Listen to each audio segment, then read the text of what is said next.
Oke, Assalamualaikum warahmatullahi wabarakatuh.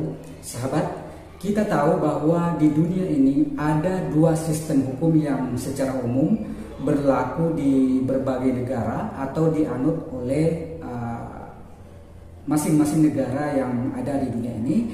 Nah, sistem hukum yang pertama adalah sistem hukum civil law dan kemudian yang kedua adalah sistem hukum common law. Nah, terkait dengan perbedaan dari masing-masing sistem hukum tersebut tentu adalah hal yang perlu dielaborasi lebih lanjut. Oleh karena itu di video kali ini saya akan mencoba memberikan penjelasan terkait dengan perbedaan dari masing-masing sistem hukum tersebut.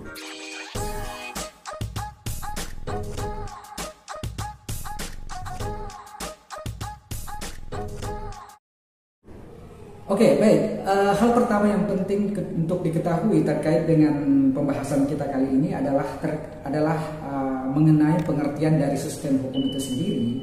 Di mana kita tahu bahwa menurut Profesor Dr. Sachitto Raharjo bahwa yang dimaksud dengan sistem hukum itu meliputi unsur-unsur yang di dalamnya terdapat struktur, konsep, kategori dan lain sebagainya. Nah, oleh karena itu untuk memahami struktur sistem hukum itu sendiri tentu kita harus melihat apa sih yang menjadi struktur sistem atau konsep yang ada dalam masing-masing sistem hukum tersebut. Nah, di video kali ini kita akan mencoba mengelaborasi hal tersebut sehingga nantinya kita bisa mendapatkan pemahaman terkait dengan dua sistem hukum utama, yakni sistem hukum common law dan sistem hukum civil law. Oke, baik. Sistem hukum civil law atau juga disebut sebagai sistem hukum Eropa kontinental itu memiliki ciri-ciri khusus, yakni yang pertama bahwa dalam sistem hukum civil law itu ada mengenal sistem kodifikasi. Nah, apa itu sistem kodifikasi? Kita tahu untuk pemahaman yang umum bahwa sistem kodifikasi itu berkaitan dengan peraturan perundang-undangan yang dikodifikasi dalam kitab atau buku tertentu. Misalnya kita mengenal KUHP dan ini merupakan kodifikasi dari peraturan hukum pidana yang dikodifikasikan atau dibukukan atau dikitabkan dalam satu kitab hukum yang kita kenal dengan Kitab Undang-Undang Hukum Pidana. Nah, begitu pula dengan undang-undang yang terkait dengan persoalan perdata. Nah, dikodifikasi dalam Kitab Undang-Undang KUH Perdata atau Kitab Undang-Undang Hukum Perdata.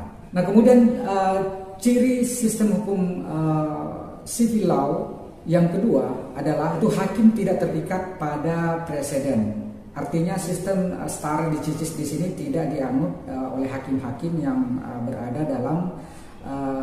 berada di negara-negara yang menganut sistem hukum civil law. Oleh karena sistem preseden itu bukan merupakan ciri utama sistem hukum civil law, maka yang menjadi sumber hukum yang paling utama adalah tentu saja undang-undang, bukan keputusan-keputusan hakim terdahulu atau preseden, atau dalam sistem hukum common law itu diistilahkan dengan jurisprudensi. Jadi sekali lagi sumber hukum utama di negara yang menganut sistem hukum civil law itu adalah undang-undang.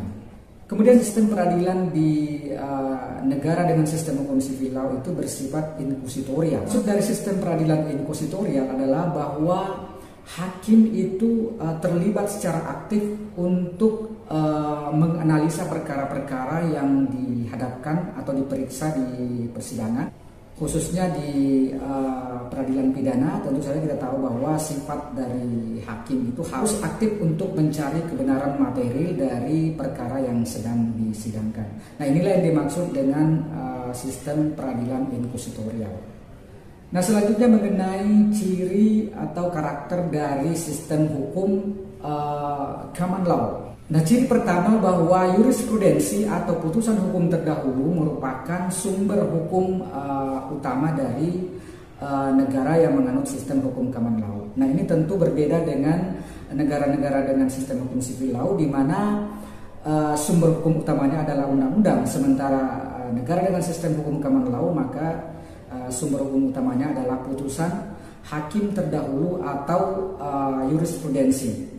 Kemudian ciri khas yang kedua bahwa doktrin stare decisis itu berlaku mutlak di negara dengan sistem hukum common law. Maksudnya adalah bahwa hakim yang memeriksa suatu perkara harus mengkaji putusan-putusan hakim terdahulu yang memiliki kemiripan dengan perkara hukum yang sedang diperiksanya, sehingga nantinya dalam memutus perkara tersebut harus sesuai dengan putusan-putusan hakim terdahulu dan tidak ada pertentangan. Nah, inilah yang dimaksud dengan sistem doktrin stare decisis. Kemudian ciri khas yang ketiga yakni bahwa negara dengan sistem hukum common law dan sistem peradilannya menganut apa yang disebut dengan adversary system. Maksudnya adalah bahwa para pihaklah yang diwakili oleh kuasa hukumnya atau pengacaranya yang secara aktif membuktikan atau mengemukakan dalil-dalil hukum ke hadapan hakim yang akan dinilai oleh hakim tersebut. Kemudian dari dalil-dalil yang dikemukakan masing-masing tersebut, kemudian hakim memberikan keputusan.